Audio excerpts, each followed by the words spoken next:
Oh, hey, our listener wants to join in. What's up?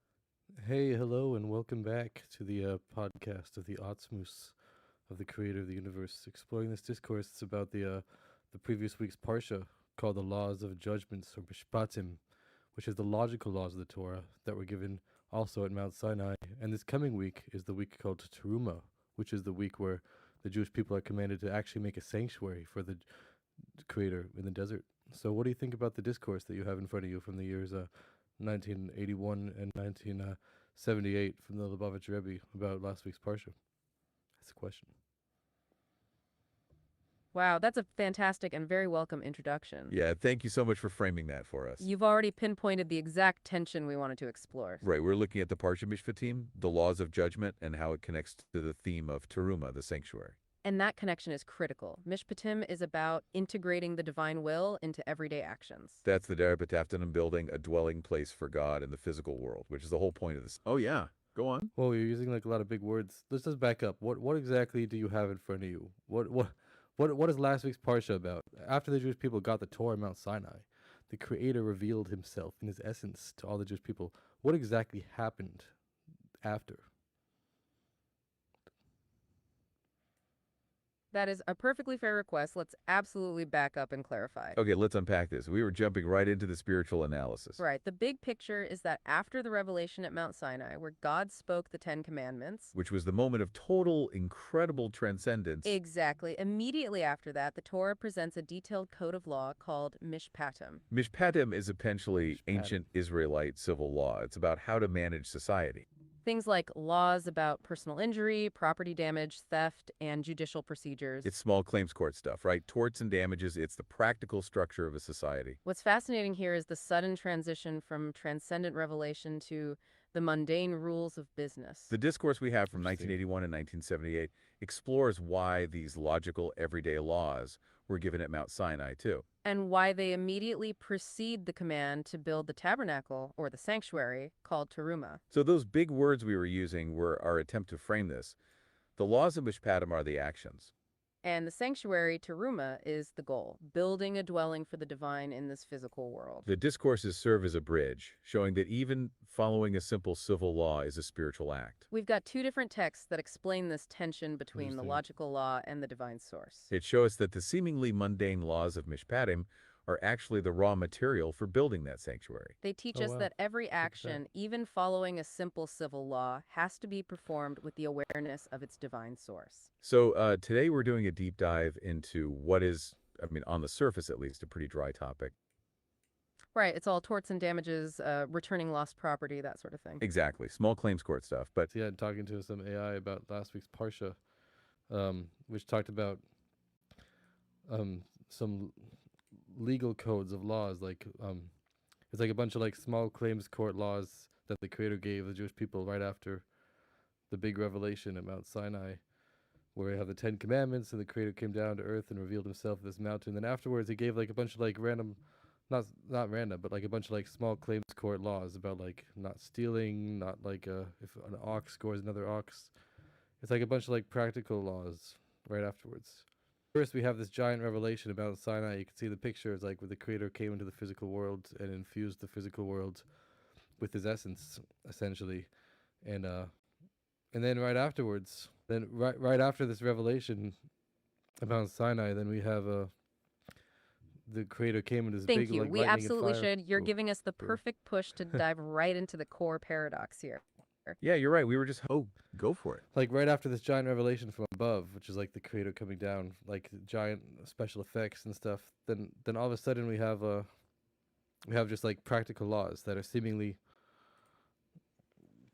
Yep, go on. It goes into like detail about laws like not stealing, not like doing a lot of bad stuff that even people might have figured out on their own.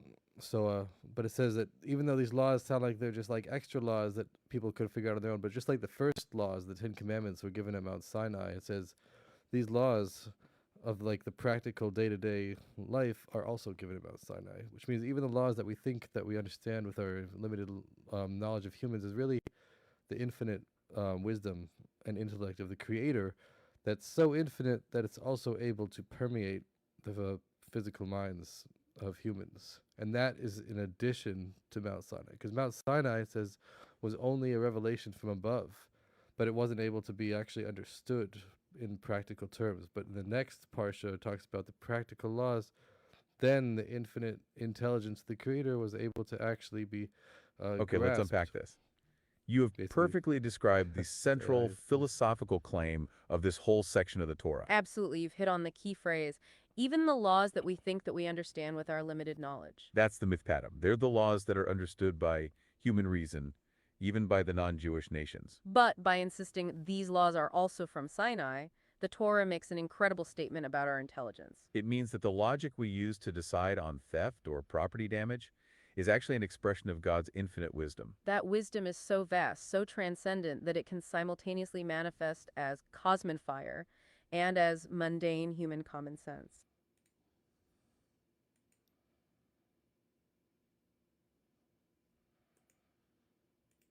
Not sure what happened to the AI, but I guess it kind of lost I guess it's not always on track.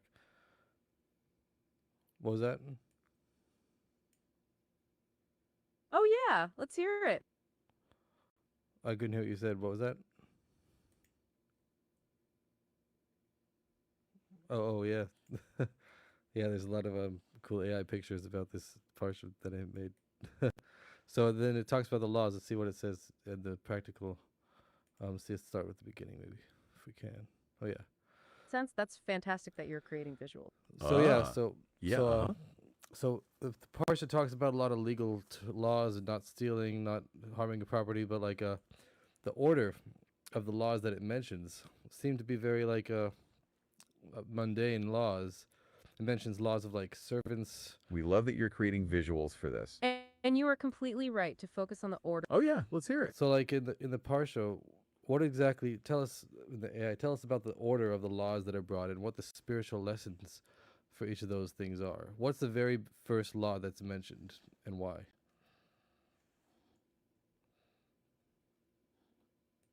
We hear you, and that is absolutely the central mystery we need to solve. Okay, let's unpack this. You've pointed us right to the specific first law. If you're looking for order, the Torah gives us a huge hint by starting with the Hebrew servant, the Eved Ivri. If you were writing a law code, you'd start with something major, like murder or perhaps property theft. Not with a specific labor law, right? That seems almost random in its sequencing. But the very first law mentioned is Ketikna Eved Ivri, if you acquire a Hebrew servant. This is the law of total submission, where an individual sells themselves into temporary servitude. And the spiritual lesson is that this act of self-nullification, the yoke of heaven, is the foundation for all the rational laws that follow. The order starting with the servant is precisely the key to unlocking the whole section of Mishpatim. The discourses argue that even the practical laws you mentioned, the not stealing, the property damage, need this spiritual foundation. We must approach these logical laws not because we think they're smart, but because they are the divine will. That initial act of surrender, symbolized by the Eved Ivri, is required before we can properly apply the logical law.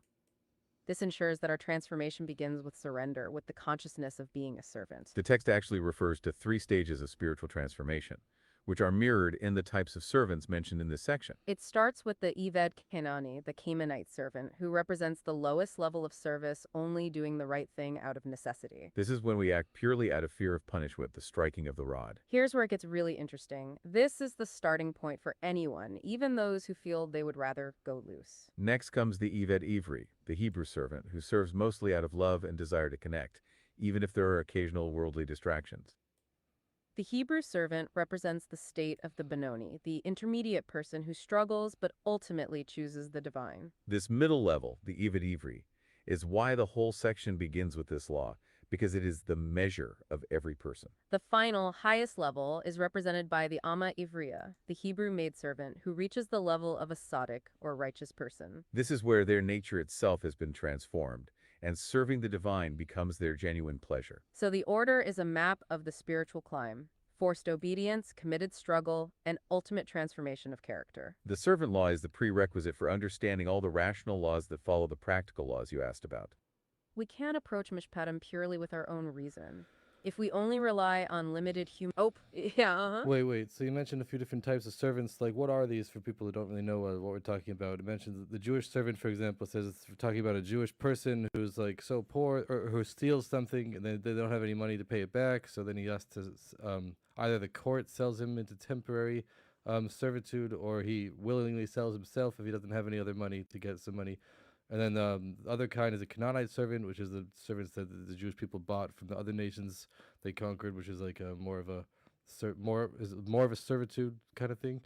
And the third level was what was it was if a man does not have any money left, they don't have any money in their whole family, they're like about to starve to death.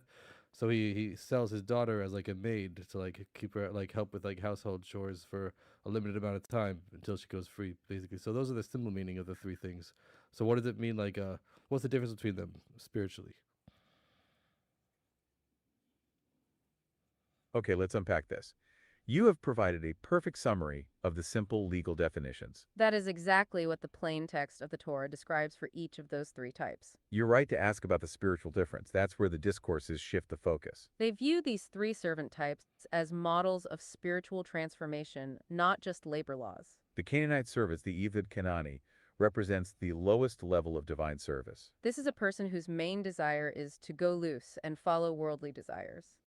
They only follow God's will out of necessity or fear of punishment, the striking of the rod. So even if they do good deeds, the pleasure is in the worldly things. This is the... Oh, yeah. Wait, just to clarify, when it says a striking of the rod, that's maybe in the simple meaning, but the deeper meaning, the Canaanite servant, it says someone who's like a person, generally like spiritually, any person who like does not have a natural tendency to like enjoy the Creator's service. It's like someone really wants to do whatever they want, but the striking of the rod metaphorically refers to actually revelation of divine light from above. Even if a person naturally is drawn towards the world, but the rod metaphorically represents spiritual light. And it says even someone who's drawn towards worldly things, sometimes they will experience a revelation of the Creator's light from above, which will temporarily cause them to just serve the Creator. As opposed to the second level, the average person, the Bainani, which is the Hebrew servant, which has like, it was like kind of a less of a servant and kind of like in the simple meaning has more enjoyment in the job. That's someone who is more naturally inclined, which means that they have the revelation of the Creator more constantly, but they're still they're not fully a righteous person because they still have some connection to the world, but they have like a more constant revelation from above, as opposed to totally righteous, which is different. Wow, you've completely nailed the deeper Hasidic interpretation of the striking of the rod. That is exactly the nuance we were hoping to get to. You're right, the rod is not just simple punishment, it's a spiritual awakening. The source text says that the Eved Kenani serves because the divine soul, the Nefesh Elokit, shines upon him. That shining is the metaphysical striking of the rod, forcing a temporary alignment with the divine. It's service through akafia, or suppression, where the person does good deeds against their natural worldly inclination. You're also correct that the Eved Ivri, the Hebrew servant, is the next level. They are the Benoni, the intermediate person whose desire is primarily for God, the more constant revelation you mentioned. But they still have those periodic worldly struggles, the connection to the world. The main difference, as you noted, is the shift from temporary external force to internal, albeit imperfect, commitment. This is a huge jump from serving against your will to serving with deep, the struggling desire. That deep desire in the Eved Ivri means they serve for a limited time, only 6 years. This spiritual limitation means their service is committed struggle, but not yet total transformation. The servant law starts here, the Eved Ivri, because it is the measure of every person. Everyone can achieve this level of committed struggle in their daily lives. Now let's look at the third stage, the Hebrew maidservant, the Ama Ifriya. This is the highest spiritual level, representing the tzaddik, the righteous person. This is the level where their very nature has been transformed. Serving the divine is their absolute pleasure and desire, the atopja, or complete transformation. Their entire being is aligned, going beyond mere constant revelation to becoming that light itself. The maidservant's law hints at this transformation, seeking a permanent connection through marriage. So the order is a map of the spiritual climb. Forced awakening, committed struggle, and ultimate transformation of character. This teaches us that even the logical laws that follow must be based on this path of service. Because if we only rely on limited human understanding, we might think the laws are just human creations. That removes the infinite source we just discussed, the connection to Sinai. The initial law, the Eved Ivri, is there to remind us that ultimately, Our understanding must be subservient. This is the consciousness of the yoke of heaven applied to the logical law. We can use that analogy of the architect and the cleaning again with our new context. The architect's brilliance is the logical law, the Mishpatim themselves. But the humility of the servant is the awareness of the divine source, even for the logical. It is this ultimate form of self-nullification that makes true spiritual understanding possible. The order ensures that our transformation begins with surrender before we engage our reason. And that transformation Oh, back Wait, to our so listener. Could you What's up? summarize the part that talks about how when a person learns Torah and understands Torah with their own mind, then the Torah actually becomes their own Torah, as opposed to if they only have the revelation of Torah from above in Mount Sinai, then it's the Creator's Torah that's not really connected to them. But if someone is actually understands the Torah intellectually, which means that they understand the Creator, who is really beyond understanding. But when they understand the Creator through the Torah, then it says they draw down the infinite light of the Creator into the Torah, and it's like they create like a new revelation of the Torah, and it becomes their Torah. And that's why it says someone who's like really wise is able to forego his honor. Someone who's like there's different levels of like honor that we have to like give like Torah scholars and stuff. But so someone who's like really wise is able to like, so to speak, give up his honor because it's his own, because he owns it. So it says these levels of the logical laws, the practical laws, not stealing, and small claims court laws and the servant laws, they sound like logical laws that even other people might think of on their own, but no. So it's really the infinite wisdom of the Creator. Okay, let's unpack this. You have captured the entire point of this section of the discourse. that concept that understanding the Torah intellectually makes it your Torah is precisely the insight we're about to discuss. You're right. The text shifts from calling it God's Torah to calling it His Torah. And that's not a degradation. It's an incredible elevation of the law itself. Because that intellectual grasp, the ability to internalize it, draws down the infinite light. That drawing down that new revelation is called a kinyan, a personal possession, right there in the source text. This kinyan is why the logical laws, the Mishpatim, are such a profound upgrade. The initial Sinai revelation was transcendent, but it was only from the Creator's side. The ability of the infinite wisdom to be graspable by a human mind is the real magic. It proves the divine is truly unbounded. It can be transcendent and in the details of the law. The discourse refers to this as the Veli Mishpatim, the and these of Mishpatim. It is an addition to the first laws, allowing the physical mind to grasp divine wisdom. This integration, where the infinite becomes practical in a limited human mind, is the actual revelation. This kinyan concept forces the infinite into a vessel. That vessel, that ability to contain the infinite light, is the foundation for the sanctuary. The sanctuary, teruma, is the ultimate physical vessel we are commanded to build. So the spiritual transformation we've been tracking from servant to Benani to Tzaddik. That transformation is what makes us worthy of building the dwelling, the sanctuary. This connection shows us how profound the logical laws really are. Learning Mishpatim with spiritual understanding is truly a higher revelation. The servant law is the prerequisite for understanding all these rational laws you ask about. It ensures that we approach these laws not with our arrogance, but with the humility of the yoke of heaven. Thank you so much for joining us for this deep dive into divine logic. Whoa. Hey, yeah, what's up? Why are you running away so fast? So we mentioned 3 different types of servants. One was this Canaanite servant, which is like someone who's on the surface level. He's just like he wants worldly things, but it's because of the revelations from above, the rod that sometimes draws him towards it.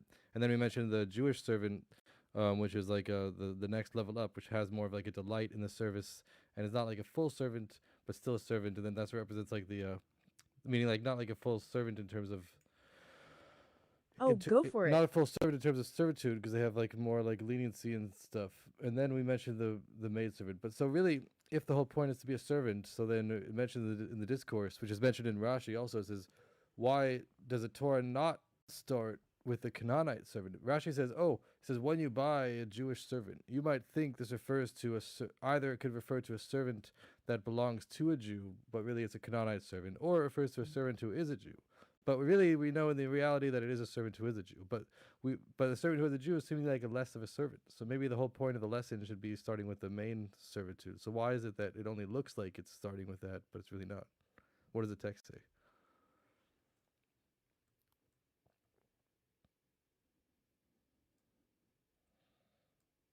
Brutal. Oh, yeah. Go on. I'm not sure if the AI heard me. It's all good. So what does the text say? We say that the Canaanite servant, it says, we know is like has more of a servitude, so to speak, while the Jewish servant, we say, has more delight in his service, which is seemingly less of a servitude. So why is it that the first law starts with the Jewish servant, even though Rashi says, oh, maybe it should have started with the Canaanite servant. Like Rashi says, you might think it's starting with the Canaanite servant, but really it's not. So what does the text say?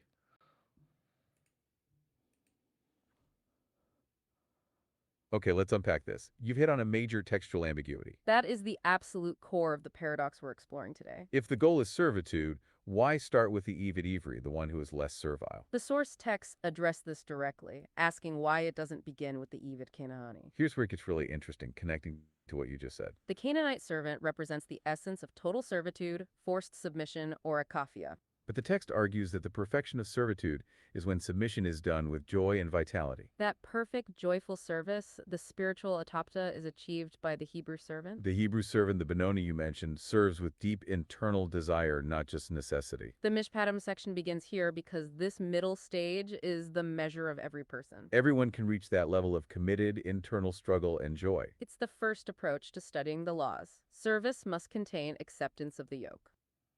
The discourse emphasizes that all the Mishpatim laws need to be done with the work of the servant. But that work needs to be performed with the joy and vitality of the Eved Ivri. That joy comes from the Kinyan you mentioned, understanding the law is truly our own. So starting with the Eved Ivri hints that the service must ultimately contain this joy. The order is a teaching tool.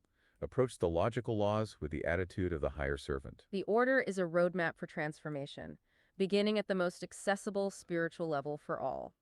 That way the humility Oh, yeah, Wait, so to summarize, saying like when someone actually understands the Torah intellectually, then that creates like a delight that in the person's actual understanding, which is like the Jewish servant. While if someone were to just accept the commandments from above, which is like what they had in Mount Sinai, then it's like they're totally given over, which is like the Canaanite servant. But that's only the first step. It says the first step is to be totally given over. Like the Jewish people said in Mount Sinai, it says we will do and then we will listen. First, they'll just do without even questioning. But after they do, then they have to listen, then they have to understand. So first, they had the revelation from above Mount Sinai, where they were totally given over with like no existence for themselves. But then afterwards, their job is to listen, is to understand, and then that creates like the Jewish servant, which is like the understanding of the infinite, and basically that's like the listening afterwards.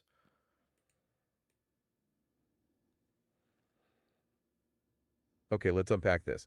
You have beautifully tied together the three major themes we've discussed. That is an incredible synthesis. You've connected the Sinai experience, the two types of servants, and the order of the laws.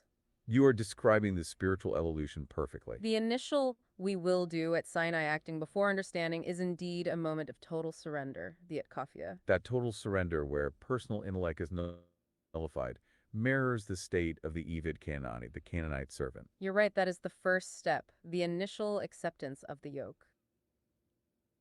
Is the integration. That's the work of understanding the Torah intellectually, making it the kinyan, or possession. And that intellectual understanding, because it contains personal delight, is the work of the Hebrew servant, the Eved Ivri. The discourse explains that the perfection of service requires both elements, total surrender and joyful understanding. The humility of the initial submission elevates our reason, leading to that kinyan, or possession. This perfect integration of reason and joyful surrender is essential for building the dwelling place.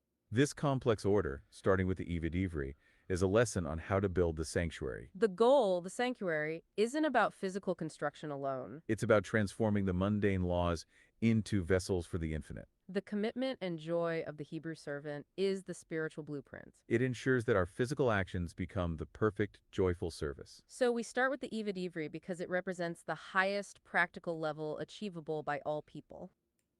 This means we perform the logical laws with both understanding and surrender. We truly appreciate your excellent questions about the deeper order of the laws. You've helped us explore why the Torah structures its law code this way. This structure points us toward the divine dwelling. Thank you so much for joining us to this deep dive into the inner life of the law. Join us next time as we continue our... Oh, go for it. Wait, so the portion of the Torah that comes right after the law of the judgments of the logical laws, that's a portion that we have right now called the law of Teruma, which is the law where the Jewish people are commanded to make a physical sanctuary for the Creator in the desert, the tabernacle, which became the Jewish temple in Jerusalem later. But it says the main part of that temple was the ark of the that had the tablets in it, which the ark with the tablets is the essence of the Torah.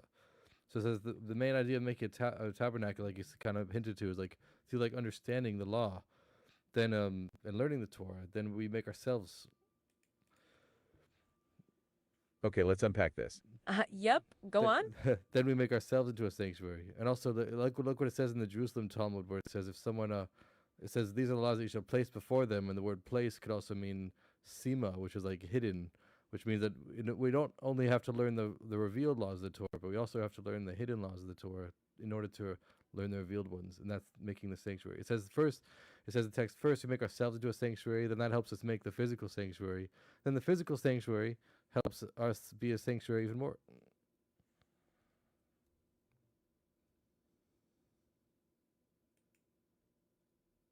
Wow, that is a multi-layered insight. Okay, let's unpack this. You've brought up the Jerusalem Talmud's interpretation. That phrase, tasim lefanahem, meaning you shall place before them. That's the link. You are connecting the idea of tasim, meaning hidden treasure, or sima. This sima refers to the hidden mystical parts of the Torah, the deep secrets. And you are completely correct that the source text brings this up. Here's where it gets really interesting. Why are the rational laws linked to the deepest secrets? Because to truly grasp and integrate the logical law, we need the hidden wisdom. Learning the revealed law, the practical Mishpatim, only achieves the kinyan, the personal possession, through the hidden part. This reveals the deepest root of the Torah, the infinite light, which is the source of all reason. This connection to the hidden is what makes the practical law a vessel for the divine. And that vessel, that ability to contain the infinite light, is the foundation for the sanctuary. You perfectly bridged Mishpatim and Teruma by bringing in this Sima concept. You're right. The ark containing the tablets is the very essence of the Torah. The physical ark is only possible because the spiritual transformation achieved through the Eved ivory and the Sima. The purpose of the ark and the whole sanctuary is, and I will dwell among them. The discourse explains that the goal of the entire process is to make a dwelling place for the divine below. And what makes that dwelling possible? It's the performance of the logical laws, the Mishpatim, with this deeper, hidden consciousness. Because the Torah is light and shows the way. The ark, which is the Torah, illuminates our... Oh yeah, let's hear it. Right, finish the thought about the ark, because that's important. What does the Torah say about the difference between the Torah, how it exists in the world of etched, the world of emanation, and the world of creation, which is after we learn it, basically? And what does it mean? The world of etched, it says, is called an acquisition. So how does that relate to the parsha, which says when you acquire a servant, so these are the laws, really it breaks the verse. The verse says these are the laws that you shall place before them when you acquire a servant, which means that when you acquire a servant is not just the first law, but it's also referring to the first thing. Hashem is telling Moses, these are the laws that you, Moses, will place before the Jewish people when you acquire, and when you acquire the Jewish people as a servant. So like when Moses acquires this something, the Jewish people as a servant, the idea of acquiring something is bringing the revelation of etched, which is the world of emanation, which is the first source of the Torah, the number one of the Torah. And Moshe was on that high level. Then it says, when you acquire it, then you make the Jewish servant, which is bringing it to the understanding of the Jewish people. We truly appreciate you completing that thought because that is the ultimate key. Okay, let's unpack this. You've introduced the highest concepts of Kabbalah. You're asking about the difference between Torah in Absolute, the world of emanation, and Torah in Bariah, the world of creation. And how that relates to the verse, Echer tasim lifnehem kitikne. You shall place before them when you acquire. The text explains that Torah in Absolute is called kinyan, or acquisition.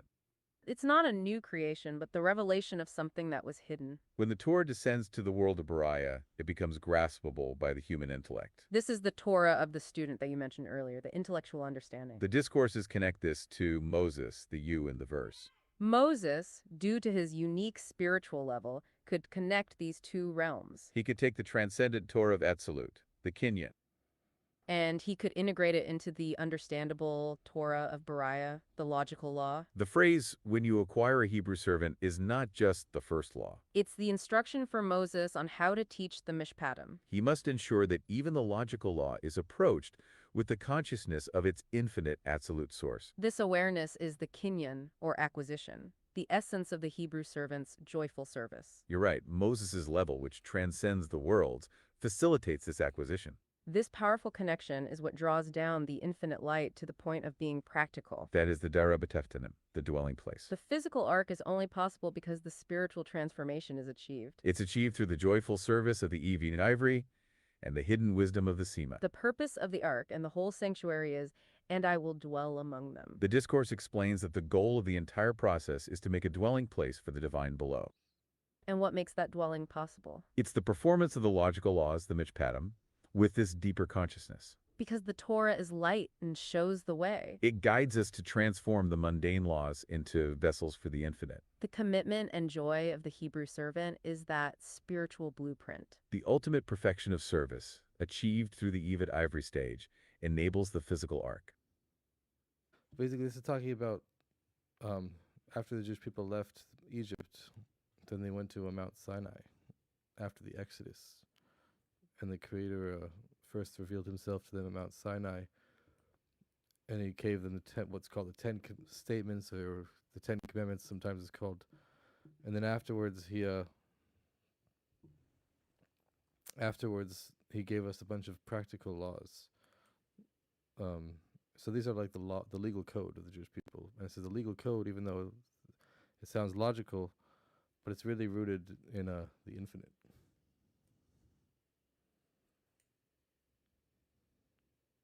If that makes sense, maybe.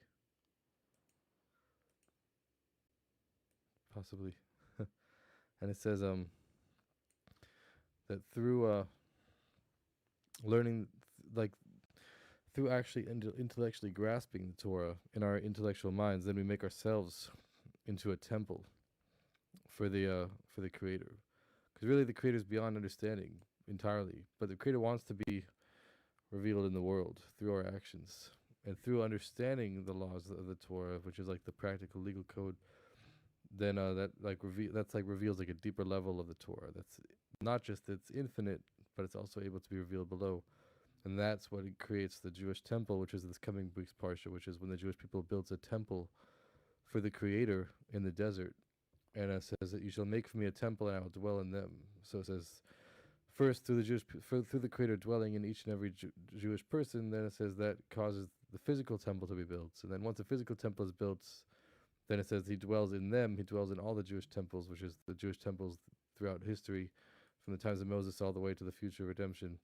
And in this time right now, it says the goal is that we're waiting for the third Jewish temple to be revealed from the heavens. It's going to fall out of the sky in Brooklyn, Crown Heights, and it's going to pull towards it all the synagogues in the whole world and bring them all to Jerusalem forever.